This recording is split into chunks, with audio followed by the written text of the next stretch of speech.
नमस्कार आदाब, मैं हूं राव अकरम और आप देख रहे हैं मेरा हिंदी यूट्यूब चैनल। साथियों, वीडियो शुरू करने से पहले आप लोगों से मेरी गुजारिश है कि मेरे इस चैनल को आप लोग सब्सक्राइब कर लें और साथ में बेल आइकन की घंटी को दबाना ना भूलें। तो चलिए आज हम इस वीडियो के अंदर जानकारी करेंगे कि बंजर भूमि क्या है और बंजर भूमि किस प्रकार से बंजर होती है।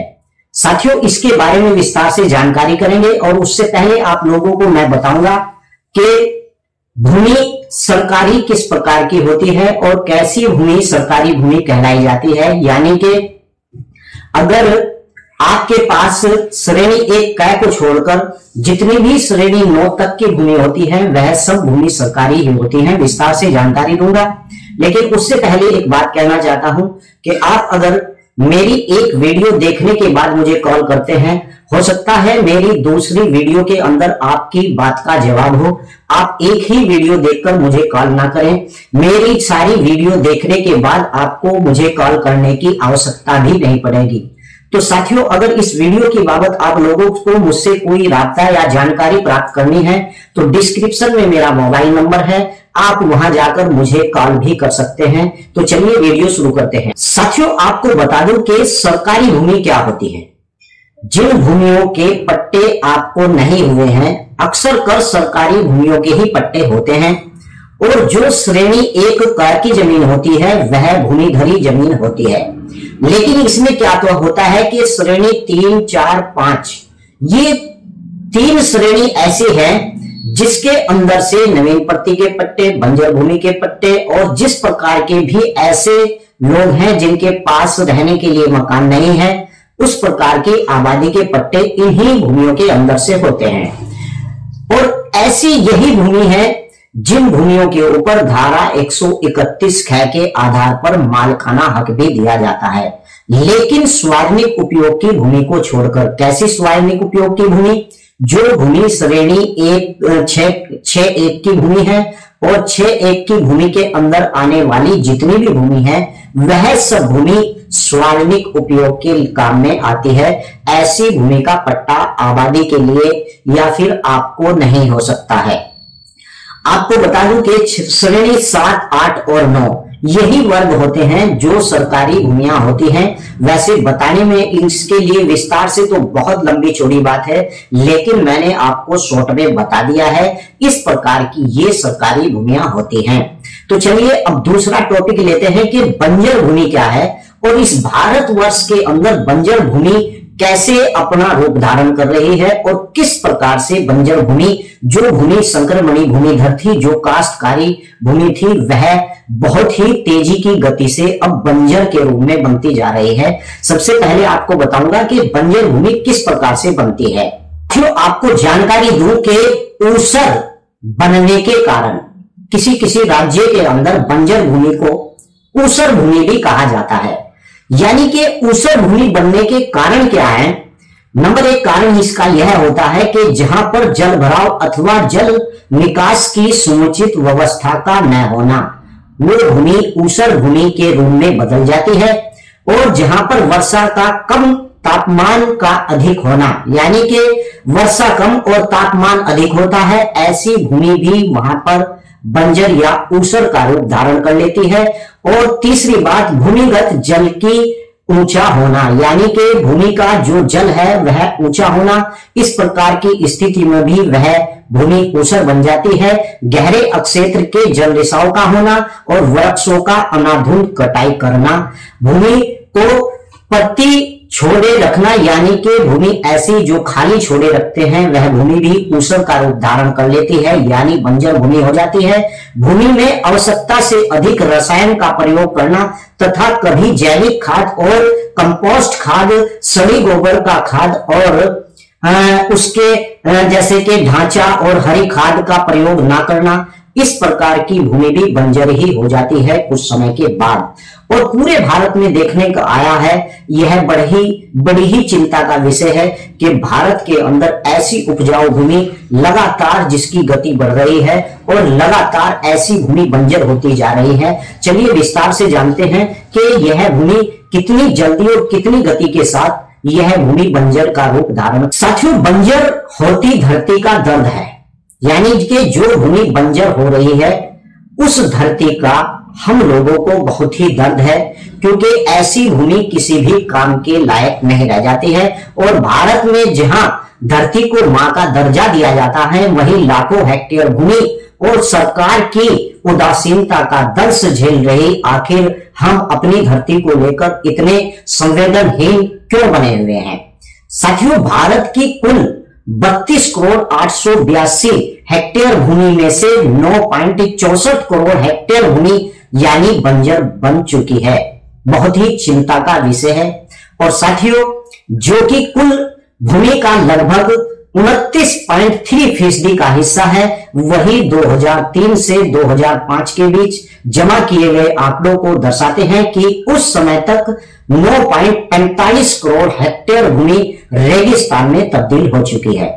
और साथियों, इसका सीधा अर्थ यह हुआ कि 10 वर्षों की अवधि में लगभग 18.7 लाख हेक्टेयर यानी कि अतिरिक्त भूमि बंजर हो चुकी है, जिसका सीधा असर देश की कृषि अक्षेत्र पर पड़ेगा।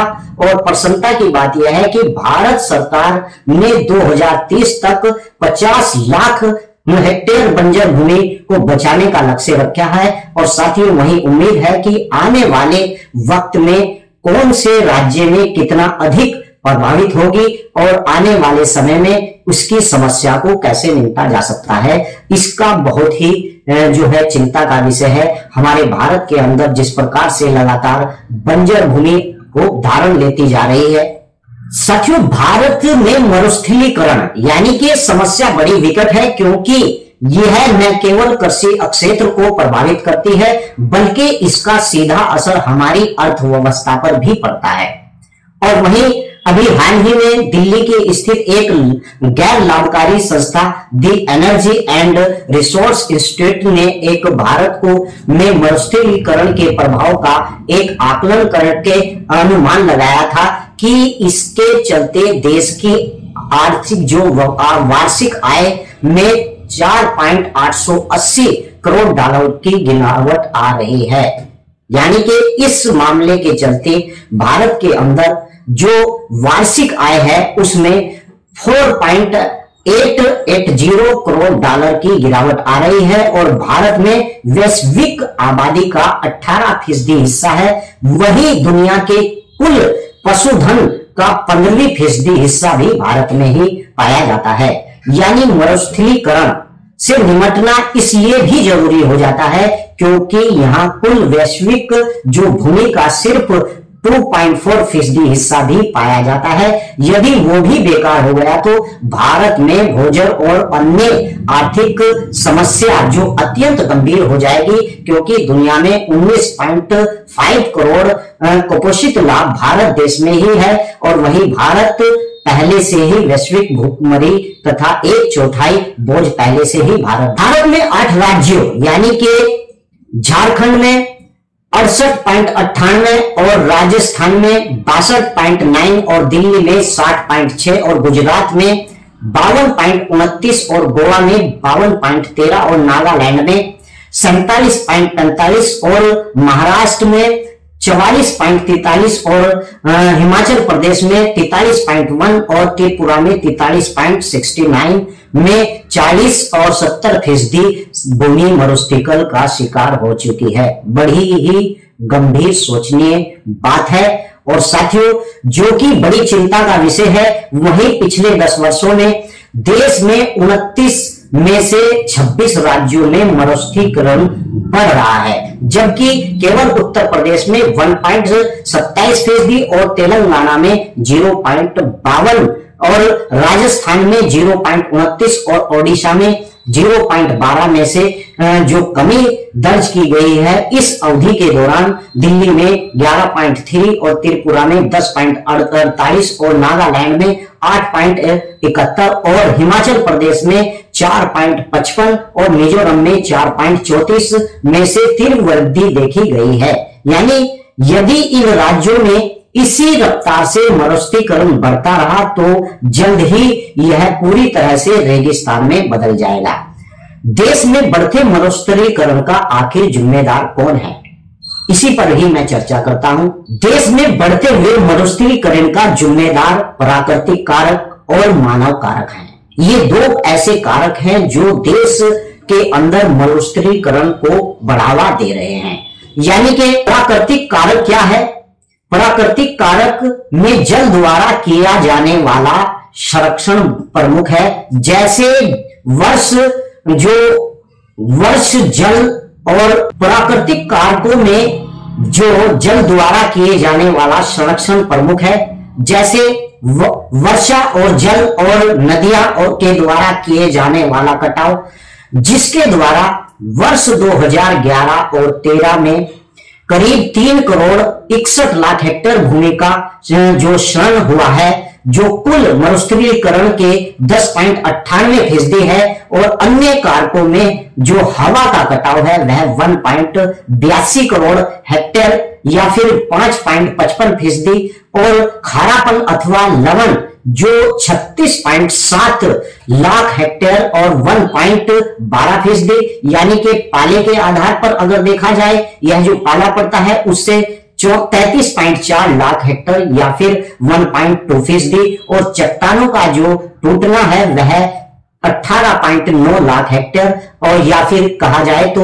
0.57%, और जीवों के पलायन यानी कि जो जीव है उसका पलायन जो हो रहा है वह 9.3 हेक्टेयर या फिर अगर कहा जाए तो 0.28% प्रमुख है। यह है प्राकृतिक कारक। अब मैं बताता हूं कि मानव निर्मित कारक क्या है, इसकी वजह से कैसे मरुस्थल में हमारा देश आगे बढ़ रहा है। यानी कि मानव निर्मित कारकों में जंगल और वनस्पति की तीव्रता से जो हो रहा मरुस्थलीकरण के लिए मुख्य रूप से जिम्मेदार हैं, जिसके द्वारा वर्ष 2011 और वर्ष 2013 में करीब 2 करोड़ 93 लाख हेक्टेयर भूमि का क्षरण हुआ था, जो कि कुल मरुस्थलीकरण 8.91% हिस्से के लिए जिम्मेदार है, और मुख्यतः इसके लिए मनुष्य द्वारा किया गया जंगल का विनाश और कृषि और घास के मैदानों के जो विनाश शामिल है, उसके कारण वर्ष 2011 और 13 में 2 करोड़ 93 लाख हेक्टेयर भूमि मरुस्थल में बदल गई। अन्य कारकों के जल भराव 6.5 लाख हेक्टेयर भूमि और 0.20% यानी कि आबादी का जो बसाव है वह 18.8 लाख हेक्टेयर या फिर 0.57%, और सीधे तौर पर मनुष्य द्वारा जो भूमि का विनाश है वह 4.1 लाख हेक्टेयर यानी कि 12% के से प्रमुख है। वहीं जलवायु के आने वाली परिवर्तन के चलते जिस तेजी से तापमान में वृद्धि हो रही है, उसके कारण भी भूमि का यह बड़ा भाग दिन प्रतिदिन बंजर होता जा रहा है। अब मैं बात करता हूं कि कैसे बचाई जा सकती है बंजर भूमि को होते हुए। ये मेन टॉपिक है साथियों। देश में तेजी से बंजर भूमि होती जा रही है, इसीलिए उसे बचाने के लिए तुरंत कार्रवाई करना अत्यंत जरूरी है। हाल ही में भारत सरकार ने वर्ष 2030 तक 50 लाख हेक्टेयर भूमि को बचाने का लक्ष्य रखा है, और यह बंजर भूमि को फिर से उपजाऊ बनाने के लिए किया जा गया है, और यह सार्थक कदम है जो हालांकि जिस तेजी से भूमि का क्षय हो रहा है उसे देखते हुए यह रफ्तार कुछ ही सुस्त, और परंतु यदि यह मरुस्थलीकरण प्रकृति के मानवीय कारकों और उसके प्रभाव से सीमित पर पाने के सफल हो जाता है तो इसके अधिक भूमि का ह्रास नहीं होगा और तेजी से बंजर होती भूमि को ठीक किया जा सकता है। जैसे वनों का और घास के मैदानों का विनाश रोककर 2 करोड़ 93 लाख हेक्टेयर भूमि बचाई जा सकती है, उसी प्रकार नियोजित नगरीकरण के जरिए 18.8 लाख हेक्टेयर भूमि बचाई जा सकती है। और वहीं वर्षा जल और नदियों द्वारा जो श्रेय किया जा रहा है मृदा के बचाव के लिए जो 3 करोड़ 61 लाख हेक्टेयर भूमि को बचाया जा सकता है। इस प्रकार से भारत की भूमि को बंजर होने से बचाया जा सकता है। आशा करता हूं कि आज का टॉपिक मेरा इतना जबरदस्त टॉपिक था, क्योंकि बंजर भूमि की गहराई के बारे में जान लेना बहुत ही जरूरी होता है, क्योंकि जब चकबंदी किसी भी भूमि को बंजर के रूप में छोड़ती है तो बंजर के ऊपर भी सरकार कोई लगाम नहीं लेती है। और अक्सर कर लोगों को इस बात की जानकारी नहीं होती है कि बंजर भूमि क्या होती है। आज मैंने इस टॉपिक और इस वीडियो के अंदर क्लियर कर दिया है कि बंजर भूमि इस प्रकार से बंजर हो जाती है और इसे रोकने की जिम्मेवारी भी हम और आप ही लोगों की है। तो चलिए अगली वीडियो में फिर हाजिर होता हूं। जय हिंद, जय भारत, खुदा हाफिज।